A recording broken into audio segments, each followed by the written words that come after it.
For many people, this is the immigration election. We have started to get full-blooded policies and manifestos on immigration. The Conservatives launched their manifesto today, and here's what Mr Sunak had to say.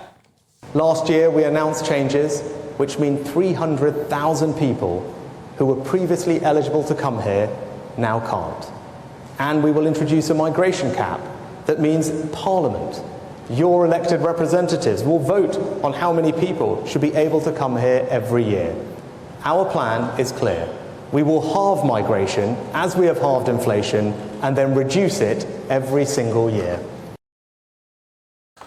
Well, I reckon that halving immigration from its current levels would mean 324,500 net every year would be the result. I think many people might still think that's too high.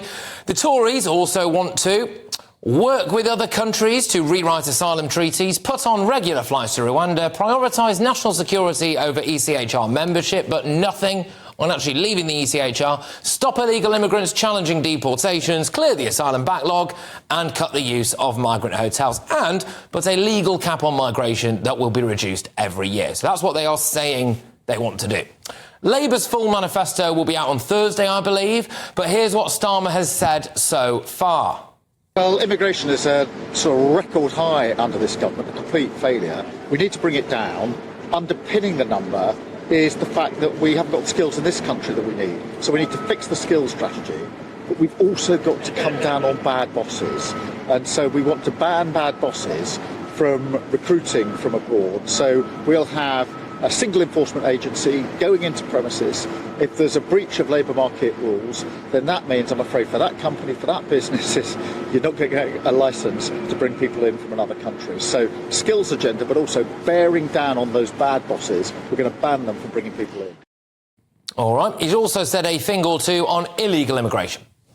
Illegal migration is a test of seriousness for all governments and would-be governments, and not just here, right across the world. A symbol, as I said in my conference speech last year, of a more volatile world, an age of insecurity. All right, I mean, there's no policy there at the moment, but we will wait and see, won't we? The Lib Dems have put this forward. This is interesting. Scrap the Illegal Migration Act, establish a dedicated unit to make asylum decisions which exist outside of the Home Office, allow asylum seekers to work in the UK if they have been waiting more than 3 months, and negotiate low-cost, fast-tracked work visas to tackle labour shortages in key economic sectors. Oh, yeah, and basically rejoin the EU. We believe in the long term we need to be back at the heart of Europe. But we're being really clear that we're not going to pretend that's going to be easy.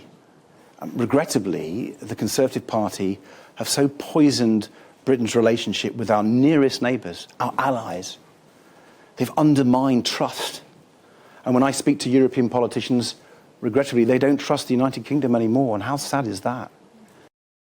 OK, we will be talking about that in more detail a bit later in the show. But on to reform now.